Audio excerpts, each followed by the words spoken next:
Marathon জিজ্ঞাসাবাদের পরে অবশেষে সোমবার রাতে ইডির হাতে গ্রেফতার জমি দুর্নীতিতে অভিযুক্ত বিশ্বজিৎ পোদ্দার ওরফে সোনা পাপু। দীর্ঘ ৩ মাস পলাতক ছিল বিশ্বজিৎ পোদ্দার। তারপর সোমবার সকালে সল্ট লেকের সিজিও কমপ্লেক্সের ইডির দফতরে হাজিরা দেন তিনি। এরপরে দিনভর চলে টানা জিজ্ঞাসাবাদ। অবশেষে রাতে তাকে গ্রেফতার করে কেন্দ্রীয় গোয়েন্দারা। তার বিরুদ্ধে জমি দখল ও তোলাবাজির গুরুতর অভিযোগ রয়েছে।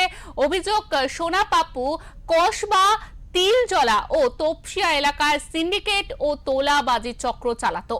বালিগঞ্জ রেল ইয়ার্ডে সংঘর্ষের ঘটনায় 2015 সালে প্রথম তার নাম শোনা যায়। এরপরে 2017 সালে একটি খুনের মামলা এবং 2021 সালে প্রেসিডেন্সি জেলের বাইরে প্রতিদ্বন্দ্বী মুন্না পান্ডের উপরে হামলার অভিযোগ সহ একাধিক অপরাধের রেকর্ড রয়েছে তার বিরুদ্ধে।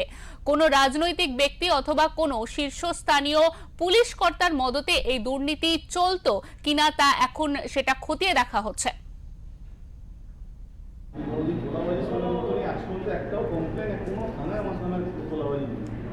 আমরা দেখতে পাচ্ছি কথা বলা হচ্ছে তোলাবাজি নয়, ব্যবসায়ী আমার বাবা সোনার দোকান, আমারও সোনার দোকান, আমি কোনোদিন তোলাবাজি শোনার মতনই আজ পর্যন্ত একটাও কমপ্লেন কোনো থানায় আমার সোনার তোলাবাজি নেই।